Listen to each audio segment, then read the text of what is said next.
que nuestra fe sea probada. Muchas veces nosotros nos vamos a encontrar con necesidades legítimas, pero muchas veces nosotros suplimos esas necesidades legítimas de manera ilegítima. Y es ahí cuando nosotros pecamos, porque Dios sabe cuáles son nuestras necesidades. Pero Dios, a pesar de saber cuáles son nuestras necesidades, Dios nos pide que confiemos en Él. Amén. Yo muchas veces he escuchado gente decir, bueno, yo voy a dejar a mi esposa porque no me ama. Entonces, como uno tiene una necesidad legítima que tiene que ser amado o quiere ser amado y está bien ser amado, entonces como no lo recibo de la manera legítima o como debería, entonces lo voy a buscar yo. Y es ahí cuando nosotros fallamos, porque Dios dice que nosotros debemos esperar en Él, debemos confiar en Él, que Él nos dará. Dice, busca primeramente el reino de Dios y su justicia, y las demás cosas serán añadidas. Nosotros no estamos interesados en el reino de Dios, no estamos interesados en la justicia de Dios, estamos interesados en las añadiduras que yo creo que necesito. Y es ahí donde nosotros muchas veces fallamos. El día de hoy le invito a que abra su Biblia en el Evangelio según San Juan. Vamos a estar llegando al clímax de, como se conoce, el clímax de este capítulo, que sería la cima del mensaje, la cima de la montaña, y aquí estaríamos terminando justamente este capítulo 3 del Evangelio según San Juan. Para la semana que viene ir hacia la mujer samaritana y entrar a otros territorios maravillosos de la palabra de Dios.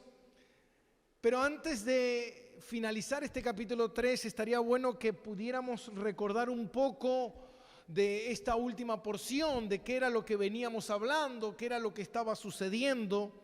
Y si ustedes recuerdan, domingos anteriores, el Señor Jesús, después de que estuvo en Jerusalén, que estuvo reunido con Nicodemo, que le hizo una exposición extraordinaria de la salvación por gracia, que es necesario nacer de arriba. Nicodemo estaba medio aturdido, no entendía todo esto que el Señor le estaba diciendo por la dureza de su corazón, pero después sabemos cómo finaliza la vida de Nicodemo. A pesar de que muchas veces Nicodemo no entendía, Dios por gracia, Él abre el entendimiento de Nicodemo, Dios le da la fe para que Nicodemo pueda creer en el Señor Jesucristo, y se cree que Nicodemo fue salvo, amén, porque después al final vamos a ver la intervención de Nicodemo cuando Cristo es crucificado, y vemos cómo Nicodemo y la historia habla de Nicodemo. Pero después de eso Jesús se fue a la región de Judea, y ahí sus discípulos estaban bautizando mientras él estaba predicando, y también del otro lado estaba Juan el Bautista. Juan el Bautista estaba terminando ya su ministerio, estaba terminando la tarea que Dios le había encomendado. Recuerden que Juan el Bautista, el último profeta del antiguo pacto, y el más importante, el hombre más importante nacido entre los hombres. ¿Por qué? Porque Dios le había dado la tarea maravillosa de presentar ni más ni menos que a Dios. Jesús hecho hombre, amén. Dios hecho hombre, el verbo que habitó entre nosotros. Entonces Juan tenía esa tarea. He aquí el verbo de Dios. He aquí el Cordero de Dios que quita el pecado del mundo. A Él oídle, síganle. Y nosotros podemos ver que este mensaje de Juan estaba llegando a su fin. En ese momento se genera una discusión entre algunos rezagados, podríamos decirlo. Discípulos que estaban ahí, que todavía querían seguir siendo discípulos de Juan, mientras Juan le estaba diciendo, síganle a Jesús. Mientras Juan seguía predicando sobre el arrepentimiento para ir a Jesús, se genera esta discusión de que vienen sus discípulos a él y le dicen, aquel quien tú has presentado está del otro lado bautizando y la gente, toda la gente, esto es una palabra hiperbólica, amén, cuando hablamos de ¿y quién fue a tu fiesta? Y todo el mundo vino a la fiesta. Bueno, todo el mundo no creo, pero es una palabra exagerada para hablar de que muchas personas estaban yendo y dicen, todo el mundo está yendo a Jesús. Y en ese momento Juan va a cerrar esta enseñanza, este ministerio, y va a mostrarle la importancia de Cristo y del mensaje superior, de superioridad, la excelencia de las palabras del mensajero, del mensaje que este hombre, que ustedes dicen que todo el mundo va a él, pero en realidad él predica, pero nadie escucha su mensaje. Y Juan cierra este capítulo 3, versículo 31 y dice así, mire, el que de arriba viene, si leamos un poco más del versículo 29, ¿se acuerdan que hablamos de el esposo? Y dice, estos discípulos se quejaban de que todos iban a Jesús, ¿no? En el versículo 27, y Jesús, ningún hombre puede recibir nada si no le fue dado de arriba. Y dice en el versículo 28, vosotros mismos sois testigos de que yo dije, yo no soy el Cristo. La gente necesita no a Juan, necesita a Cristo. Hermano, usted no necesita un pastor humano, usted necesita al pastor de pastores, usted necesita a Cristo, amén. Porque Él es el Salvador, Él es el único camino, la verdad y la vida. Jesús dijo, nadie va al Padre sino es a través de mí. Entonces Él explicó cuál era su tarea. Él es la tarea del amigo del esposo. ¿Por qué? Porque el esposo es el que tiene a la esposa, pero el que está a su lado y le oye se goza grandemente de la voz del esposo. Así pues es mi gozo, está cumplido, es necesario que Él crezca y que yo mengüe. La esposa es la iglesia. Y Juan el Bautista dice, yo no soy el esposo de la iglesia. El esposo de la iglesia es un solo hombre. Y ese es Cristo, Él es el esposo. Él es el que paga el dote por la esposa. Él es el que la tiene a ella. Es el que se sacrifica, es el que da la vida por ella y se entrega por ella, como dice Efesios 5. Él es el esposo. Yo no, yo soy ¿quién? El amigo. Soy el amigo, el que lo acompaño. ¿Se acuerdan que estuvimos hablando sobre eso? Y en el versículo 31, en esta porción del 31 al 36, hay acá una serie de discusión entre los teólogos de si el que sigue hablando es Juan el Bautista o si Juan el Evangelista, Juan el Apóstol, es el que está hablando él, el que escribe aquí es él.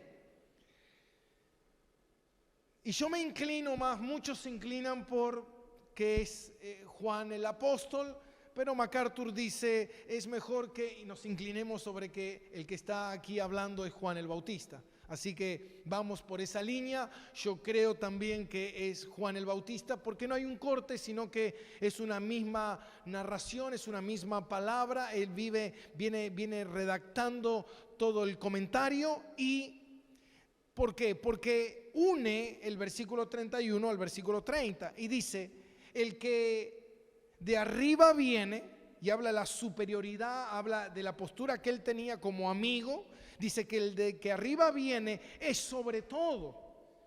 El que es de la tierra es terrenal y cosas terrenales habla. El que viene del cielo es sobre todo. Y lo que vio y oyó, esto testifica, y nadie recibe su testimonio. El que recibe su testimonio, este atestigua que Dios es veraz. Porque el que Dios envía, las palabras de Dios habla, pues Dios no da el Espíritu por medida.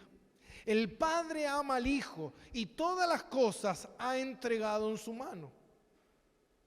Y este es el último versículo. El que cree en el Hijo tiene vida eterna, pero el que rehúsa creer en el Hijo no verá la vida, sino que la ira de Dios está sobre él. Muy importante, aquí hay muchas palabras, muchas cosas por qué rumiar, rastrillar, caminar y ver de lo que está hablando aquí esta porción. Los discípulos dicen, todo el mundo va hacia él, y creemos que Juan el Bautista está diciendo, pero este testimonio de Jesús nadie lo recibe. Entonces hay una línea conductual que se unifican aquí. Ahora, Juan está hablando de la superioridad del mensaje, del mensajero, de la persona. Está hablando de quién es Cristo. Recuerdan que en Juan capítulo 20, cuando Juan el apóstol escribe el evangelio, él dice, ¿para qué? Para que creáis que Jesús es el Cristo. ¿Qué es el Cristo? El Salvador. Para que crean que Jesús es el Salvador. No hay otro Salvador. Ahora, nosotros que vivimos en una sociedad, entre comillas, creyente, que la gente dice creer en Dios, pero ya hemos hablado muchas veces de eso, que la palabra de Dios dice, no todo el que me dice, Señor, Señor, entrará en el reino de los cielos.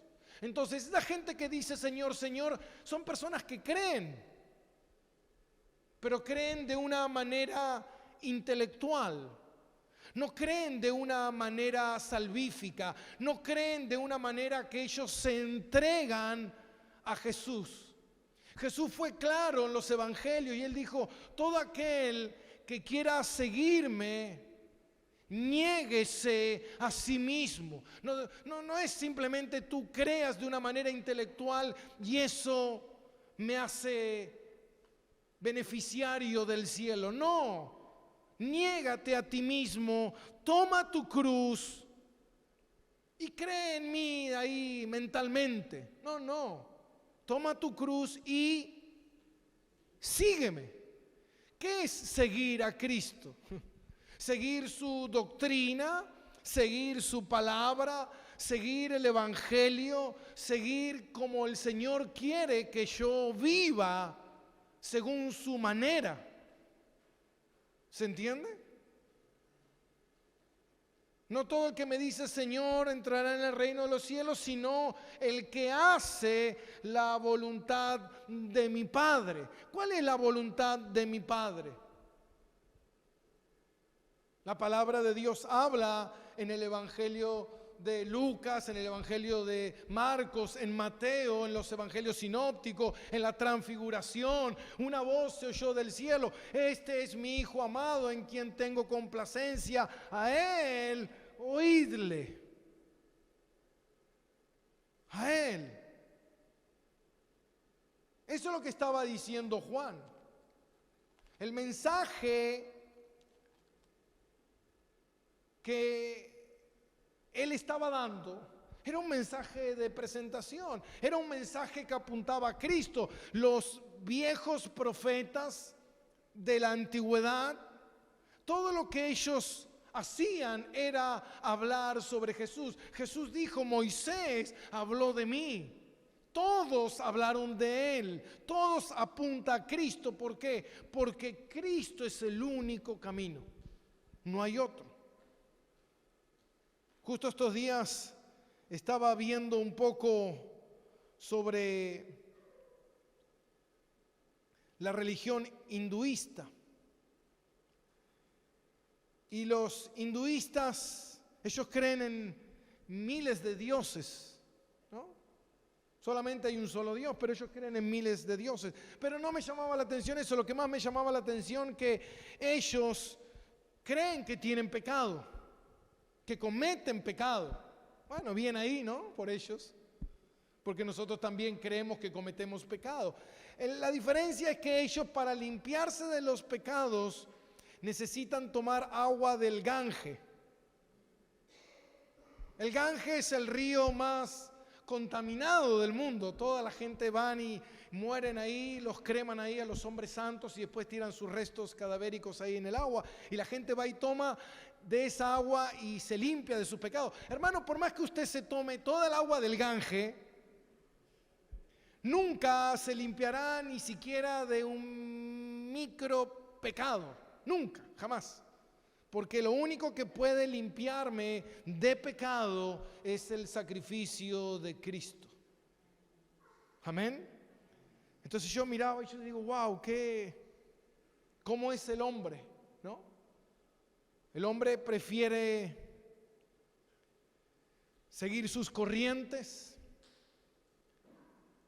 para sostener sus pecados, para vivir en su ignorancia, en su corrupción. Amaron más las tinieblas que la luz. Ahora, dice, el que de arriba viene, sobre todo esta palabra arriba, anoten, que significa nacer de arriba, nacer de nuevo. Es la misma palabra. Esta palabra nacer de nuevo, nacer de arriba, esto es lo que está indicando que viene de lo celestial. Que este hombre que yo presento, dice Juan, es un hombre que viene de arriba. Y mire lo que dice el versículo 31. El que viene de arriba es sobre todo. El que es de la tierra es terrenal. Acá la palabra terrenal no tiene que ver con mundo. No quiere decir que el que es terrenal es mundano. Porque acá lo que está hablando, está hablando del terreno terrenal, que la persona que es terrenal, todos nosotros somos terrenales. Juan el Bautista era terrenal.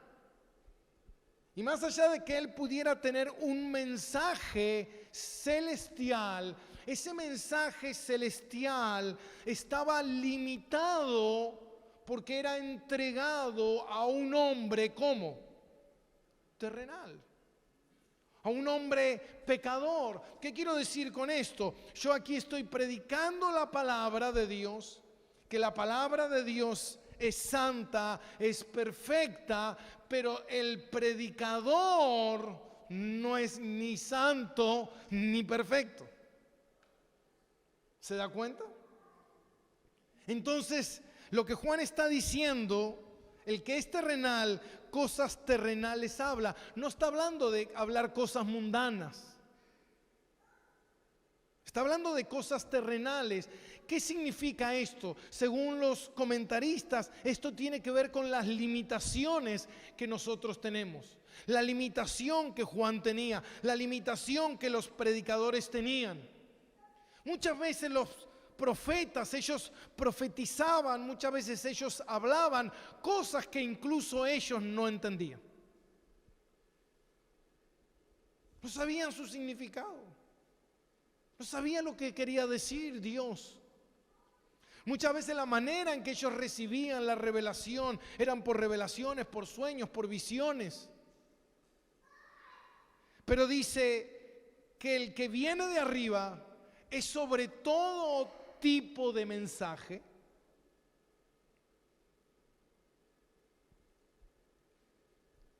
Había un comentario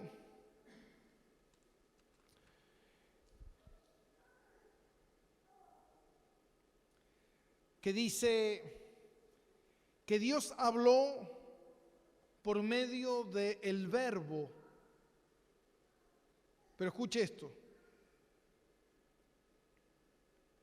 Dios habla por medio del verbo, por medio de Cristo.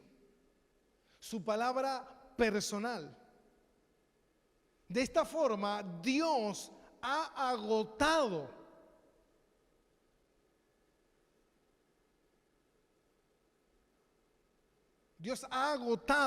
su revelación a la humanidad. Yo cuando escuché eso, yo quedé pensando. Dios, dice Hebreos capítulo 1, versículo 2. Yo le invito a Hebreos capítulo 1. Mire, Hebreos capítulo 1 dice: Dios, habiendo hablado muchas veces y de muchas maneras en otros tiempos a los padres por los profetas. Así hablaba Dios, ¿no? Dios habiendo hablado de muchas maneras. ¿De qué manera Dios habla? Dios habla para revelarnos cuál es su propósito, para revelarnos quién es Él, para revelarnos quiénes somos nosotros, para revelarnos el plan de salvación. Dios habla a través de hombres humanos. Muchas veces esos hombres humanos, muchas personas creyeron, muchas otras no creyeron. A la gran mayoría los persiguieron, los mataron, como a Isaías lo aserraron y lo cortaron a la mitad. Nadie quería recibir su mensaje. Amén. Ahora, pero dice el versículo 2, pero en estos postreros días Dios nos ha hablado por el Hijo, a quien constituyó heredero de todo y por quien asumimos hizo el universo. Dios habló antiguamente por los profetas, habló de muchas maneras, pero en este último tiempo Dios viene a hablarnos directamente, Dios encarnado. Mire si el mensaje no es importante.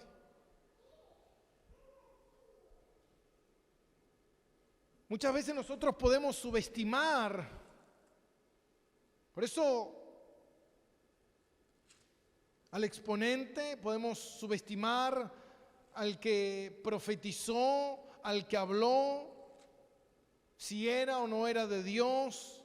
Por eso Dios le daba señales en el Antiguo Testamento, como Moisés, para que creyeran en el mensaje que él estaba dando de parte de Dios. Ahora, pero Juan dice, pero el que viene de arriba es sobre todo. Porque el que es de la tierra cosas terrenales habla. El que viene del cielo es sobre todo. Y versículo 32. Y lo que oyó y vio, o vio y oyó, esto testifica, y nadie recibe su testimonio. Esta última porción en el versículo, y nadie recibe su testimonio, está cargado de, dicen los comentaristas, de dolor y de sufrimiento cuando Juan dice estas palabras. ¿Por qué? Porque anteriormente eran hombres hablando de parte de Dios. Ahora es Dios mismo hablando a los hombres directamente. E incluso el mensaje es perfecto. Imagínense que Juan el Bautista, el último profeta, él tenía un mensaje poderoso, él tenía un mensaje audaz, él tenía un mensaje persuasivo, pero siempre un mensaje de segunda mano. Era alguien enviado. ¿Se da cuenta? Es como dice fulano, dice mengano, tal cosa.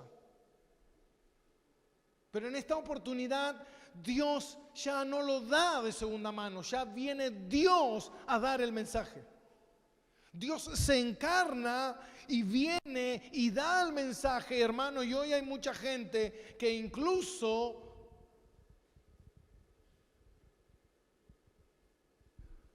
no cree, no lo recibe, no le interesa. Y la palabra de Dios es clara. Dice, lo que vio y oyó, esto habla. ¿Por qué? Porque Él viene de arriba. Es como, hermano, nosotros no hablamos del cielo. ¿Y cómo es el cielo? ¿Y por qué no hablamos del cielo? ¿Cuántos estuvieron en el cielo? ¿Se da cuenta? ¿Quiere saber cómo es el cielo? Pregúntele a quien descendió del cielo. ¿Y dónde está? Aquí en su palabra. Lo que Él revela sobre el cielo. ¿Por qué? Porque Él está ahí, porque Él estuvo ahí, porque Él descendió y viene y da un mensaje.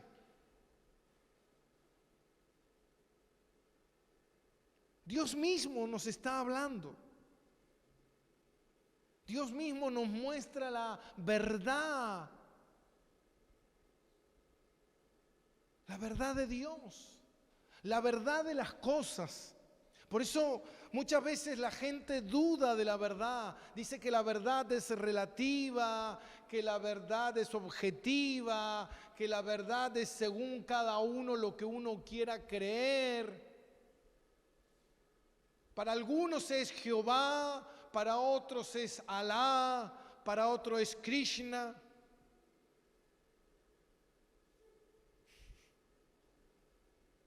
No, mi hermano. Esas son verdades que el hombre quiere inventarse, pero no es la verdad verdadera. La verdad verdadera es una sola y es un solo nombre que es Cristo. Cristo dijo, yo soy la verdad. No hay otra verdad. Yo soy la verdad. Entonces, ¿tú quieres saber la verdad? ¿Tú quieres saber qué te pasará cuando te mueras? ¿Tú quieres saber a dónde tú irás? ¿Tú quieres saber cómo ser salvo? ¿Tú quieres saber si eres salvo? ¿Tú quieres saber cuál es el propósito de la vida? ¿Tú quieres saber para qué fuiste creado? ¿Tú quieres saber por qué tú estás aquí en la tierra? Pregúntale a Jesús. Él es la verdad. Él no habla mentira. Él habla verdad solamente.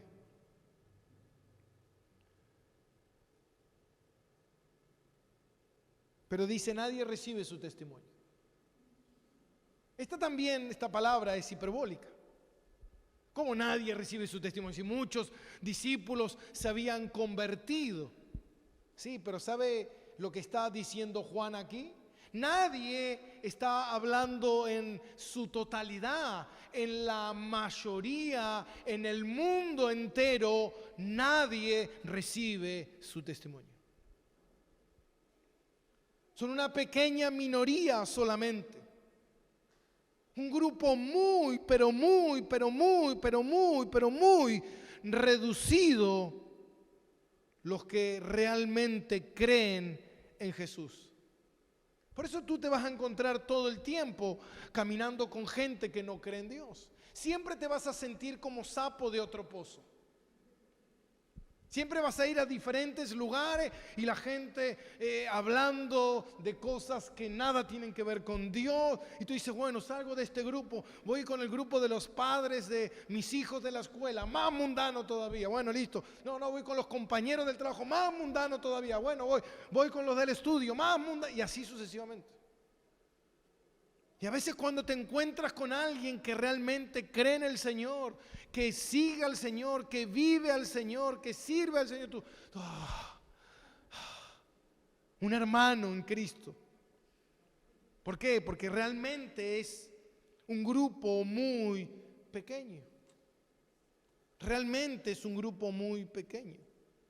Son muy pocos los que realmente se salvan. ¿Por qué? Porque el camino de la perdición es un camino como ancho.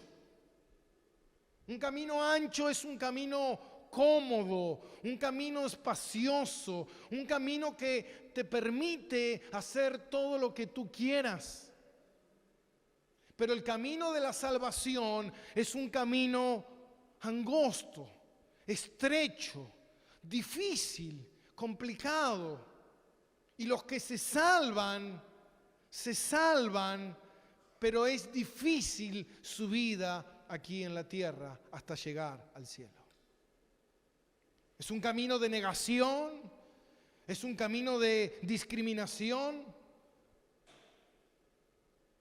Según estudios hoy en día, muchas veces hablan de los judíos y hablan de que son el grupo más discriminados o el grupo homosexual son los más discriminados, pero según estadísticas a nivel mundial, las personas más discriminadas en el mundo es el cristiano.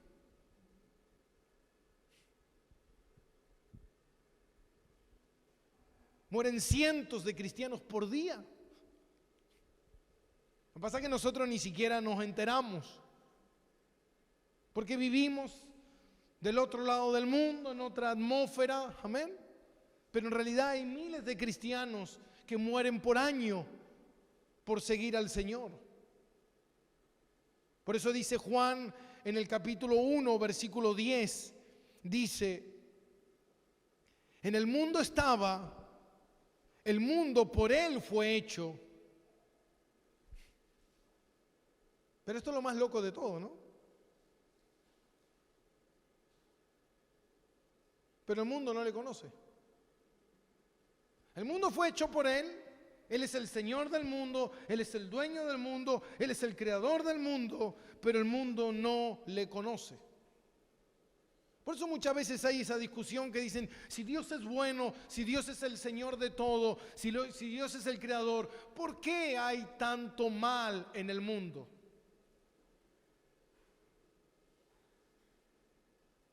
¿Por qué hay tanto mal en el mundo? Porque todavía el hombre está en el mundo. El mal existe porque el hombre está en la tierra. Y Dios todavía no gobierna el mundo. Él gobierna desde otra perspectiva, permitiendo que el hombre habite. Y que el hombre habite mal y haga las cosas mal. Y en todo este mundo corrupto, Dios sigue mostrando su gracia y su misericordia, que Él sigue salvando hasta que Él venga.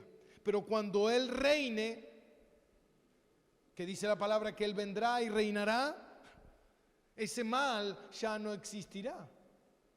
Porque Él reinará, amén, en la totalidad. Pero mientras tanto, podemos ver que este mal opera en el mundo. Amén. Pero no opera en el mundo porque Dios quiere. Opera en el mundo porque el hombre todavía sigue cometiendo pecados. Amén. Dice en el capítulo 3, versículo 19 también: la luz vino al mundo, pero el hombre, ¿qué dice? 3:19. Y esta es la condenación, que la luz vino al mundo y los hombres amaron más la luz que sus tinieblas. Así que dejaron las tinieblas y se fueron corriendo detrás de la luz. No, mi hermano, amaron las tinieblas. Es como yo decía al principio, tengo una necesidad legítima y la voy a suplir de una manera ilegítima. ¿De qué manera? Robando.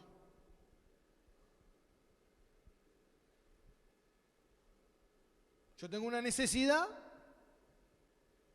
y si no tengo, robo para suplir mi necesidad. Ya que nadie me la suple, como decía Eliel hoy cuando contaba, que cuando le dieron ese sobre estaba lleno de dinero y él no tenía quizás pocos pesos en su bolsillo. Ahora, ¿qué hubiese pasado si de repente él tendría los bolsillos con 100 veces más de lo que hay en ese sobre? Quizás miras así, es algo insignificante. Pero se torna algo fuerte cuando de repente tu necesidad es real y es genuina. Y es ahí donde uno es probado. ¿Por qué? Porque uno quiere suplirlo y muchas veces lo suple de manera ilegítima y Dios nos dice que no es así. ¿Recuerdan lo que sucedió en el Edén? Cuando Adán y Eva pecaron. Ellos vieron una necesidad, un fruto que Dios les dijo, de ese árbol no comerán, comerán de todos los demás. Ahora, cuando la serpiente vino, la serpiente trabajó en ese engaño, hizo ver a Dios de mala forma, hizo ver en que Dios no le dejaba comer de ningún árbol. Ve y come, que es bueno, es agradable. Y la persona suplió lo que él creía que necesitaba de una manera ilegítima, siendo desobediente a Dios. Cuando tú te levantas un domingo y tú no vienes a la iglesia, según la Biblia, es pecado. Amén. Ahora, pero yo suplí una necesidad. ¿Cuál? Estoy cansado. Y si estoy cansado, me tengo que quedar a descansar.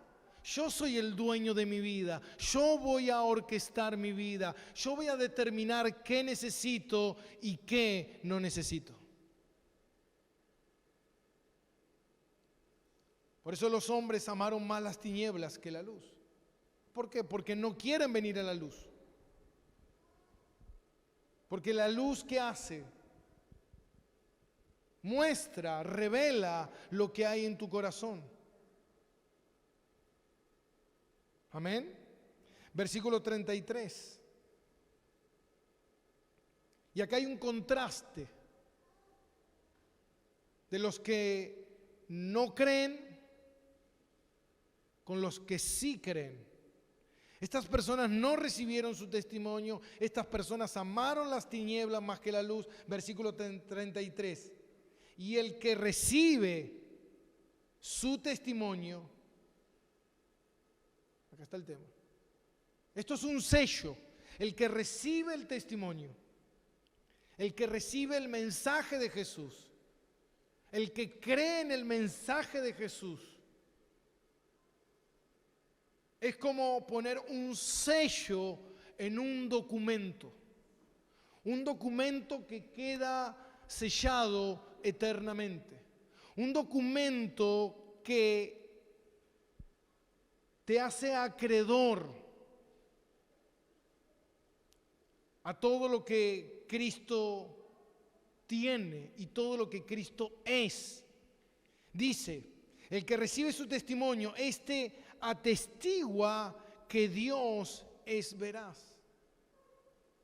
El que cree en Jesús, Jesús dijo, el que cree en mí, también cree en el que me envió. El Padre y yo somos uno solo.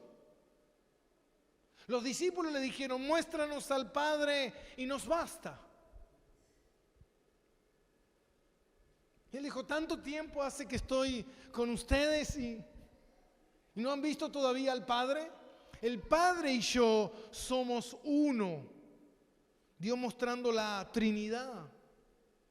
Dios mostrando la unidad que tiene con el Padre.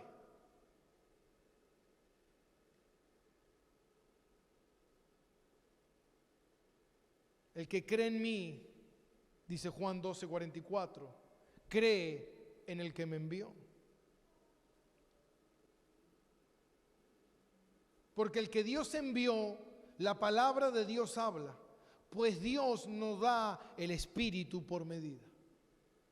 Y acá muchas veces este pasaje de las Escrituras se ha sacado de contexto y se ha mal utilizado, en que cuando nosotros somos llamados por el Señor y somos recibidos en la fe y Dios nos da su Espíritu, nosotros recibimos la totalidad del Espíritu.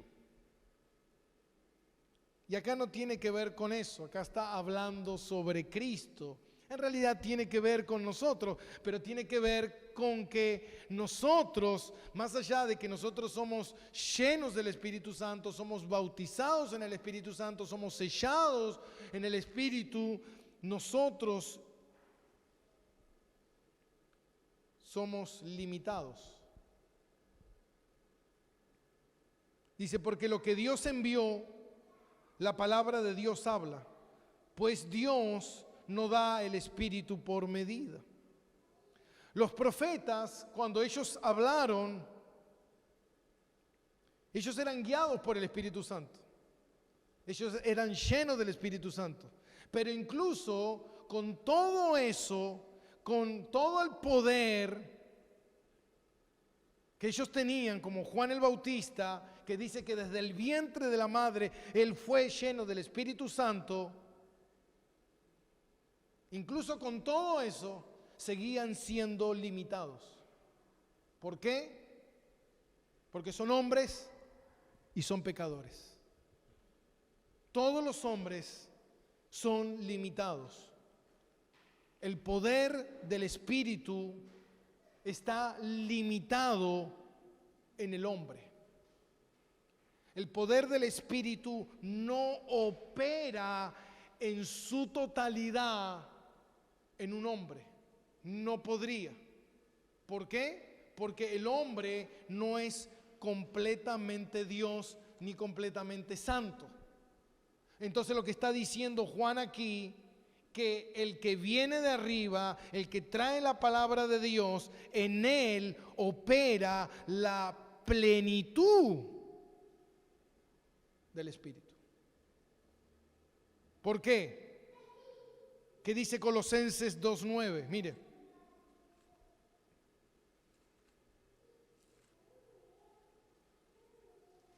Colosenses 2:9. Vamos a leer desde el 8.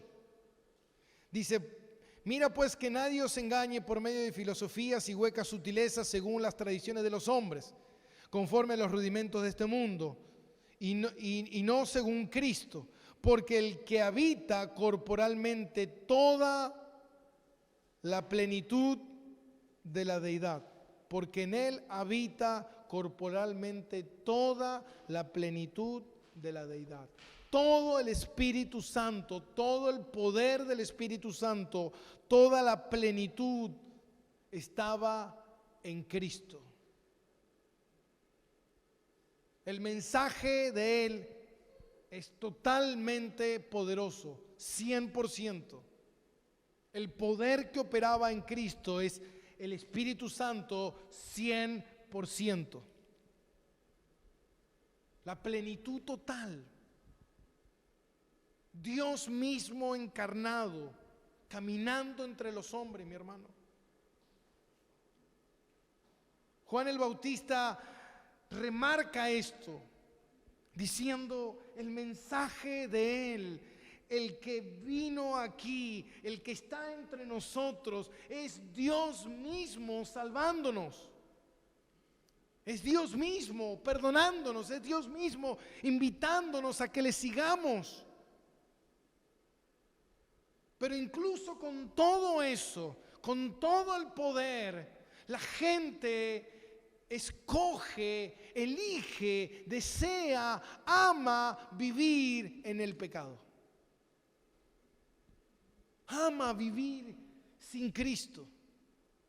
Ama vivir en la oscuridad. Ama vivir en los deseos de hacer lo que quiero. Mi hermano, el hombre hoy, en esa voluntad permisiva de Dios, Dios le permite que haga muchas cosas. No sé si todas, pero sí muchas, porque hay una limitación incluso. Hasta incluso la maldad del hombre más malvado, como Hitler, tuvo un pecado y una maldad limitada. Hasta ahí lo dejó llegar Dios. Pero incluso con todo lo que Dios nos permite hacer, no lo haremos por siempre. Porque cuando venga el tiempo de la paga, cuando venga el tiempo del castigo, yo no seré castigado y me iré lejos de Dios para seguir haciendo lo que quiero, para seguir viviendo como quiero, para seguir estando en mi pecado. Yo me voy a ir al infierno a pecar. Uno no se va al infierno a pecar, mi hermano. Uno se va al infierno a ser castigado. ¿Se da cuenta? Uno no se va al infierno a vivir como quiere. Uno se va al infierno a vivir la condenación eterna. Y Juan está diciendo, Cristo está aquí con nosotros. Dios nos está hablando.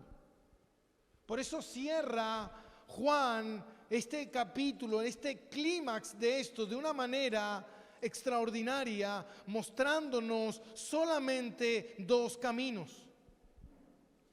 Dice, el Padre ama al Hijo y todas las cosas ha entregado en su mano. Todas las cosas, ¿cuáles? Todas. Poder, dominio, potestad, todas las cosas están en las manos de Cristo. Cristo es Señor de todo. Y versículo 36. El que cree en el Hijo tiene la vida eterna. Pero el que rehúsa creer en el Hijo no verá la vida, sino que la ira de Dios está sobre él. Y esto acá es muy importante esto. Juan decide cerrar esta enseñanza, esta explicación apuntada a Cristo y a la superioridad de Cristo, estableciendo dos patrones: el salvo y el no salvo, el que cree y el que rehúsa creer. El que cree, dice, el que no cree, empecemos por el que no cree. El que no cree, dice, no verá la vida. Y la ira de Dios estará sobre él. ¿Dice eso? ¿La ira de Dios estará sobre él? ¿O la ira de Dios está sobre él? Hermano, a veces cuando nosotros le decimos a la gente, ven a Cristo porque Dios te ama,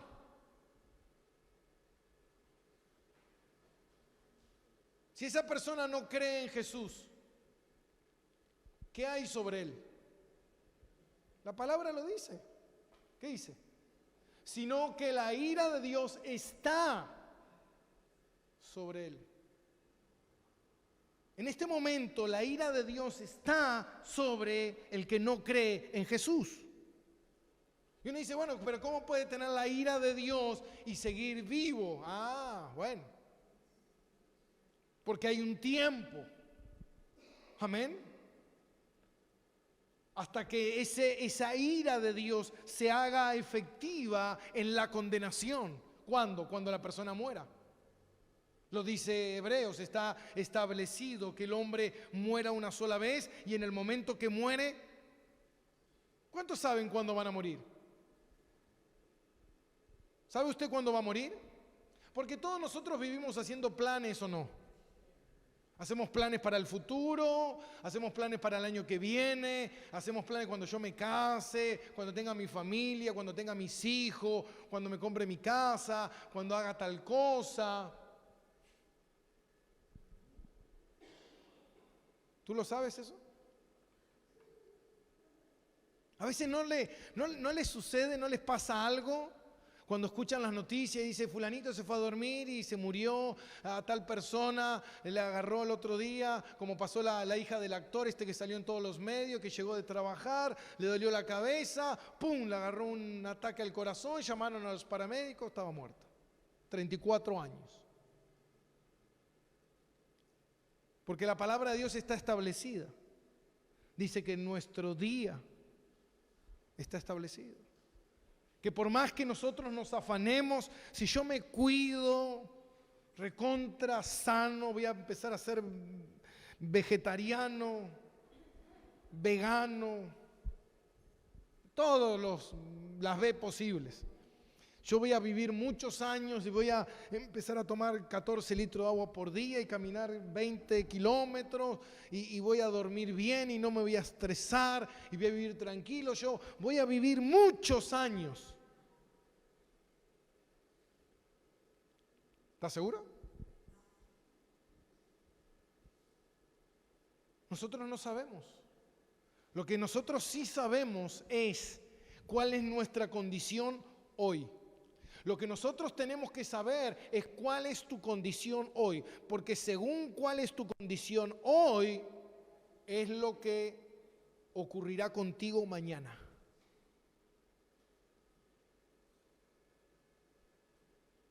Por eso la palabra de Dios habla aquí en tiempo presente.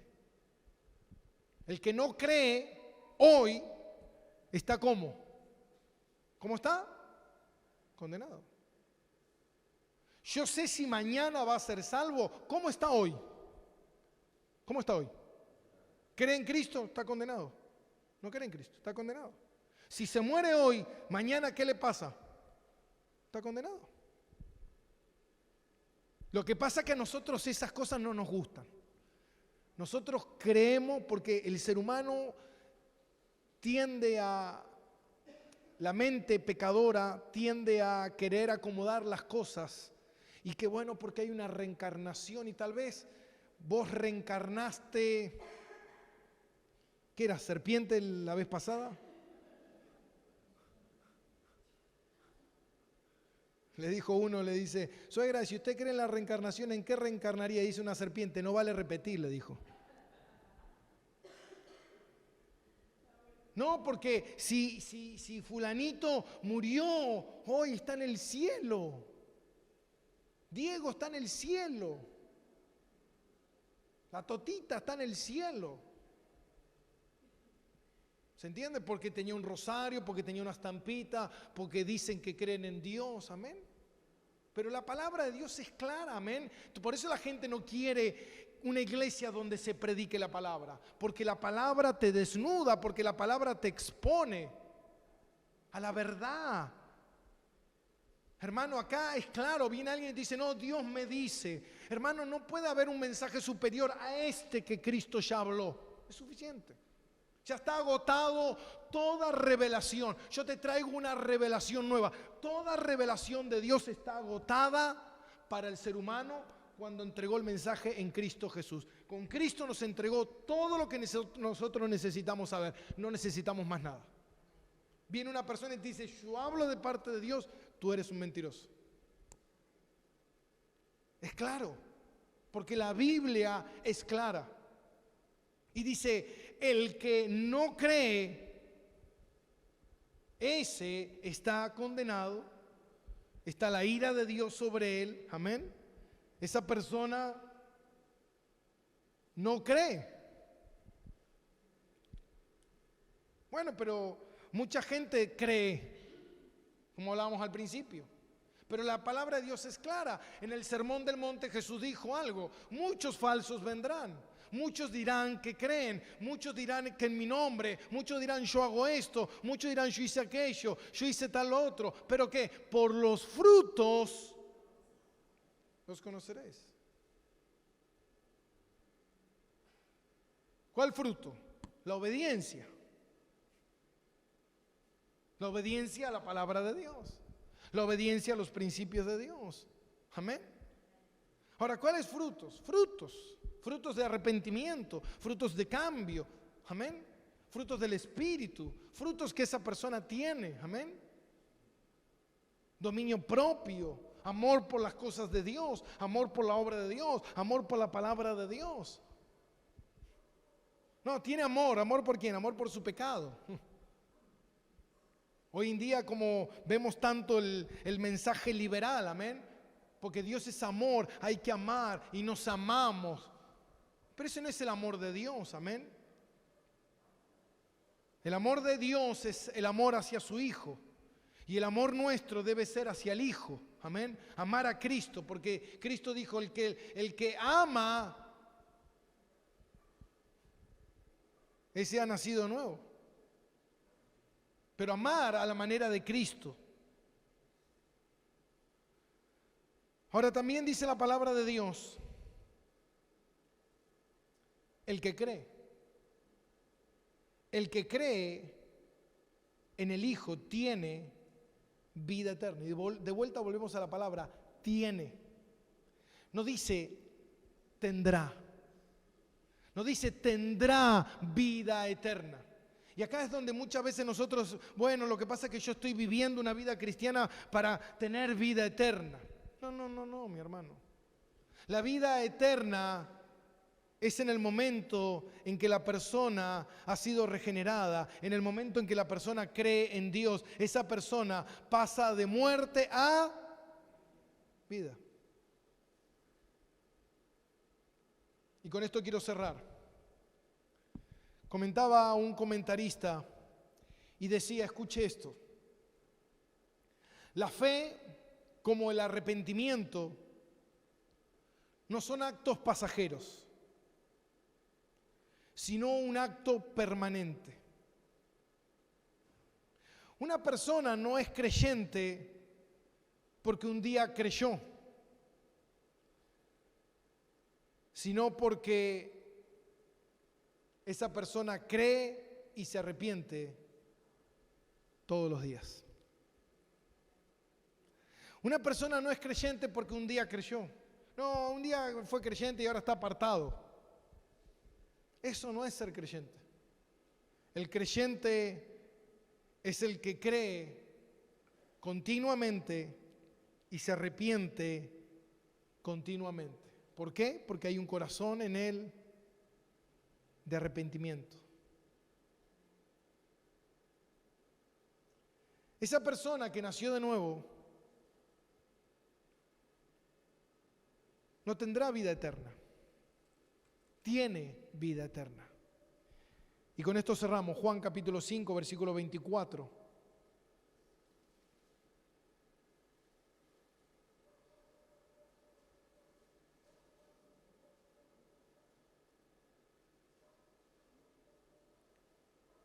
De cierto os digo, que el que oye mi palabra y cree al que me envió, tiene vida eterna, y no vendrá a condenación, mas ha pasado de muerte a vida. ¿Qué hay en tu corazón hoy? ¿Está la ira de Dios o hay vida eterna? Si tú crees en Dios, si tú crees en su palabra, entonces tú tienes vida eterna.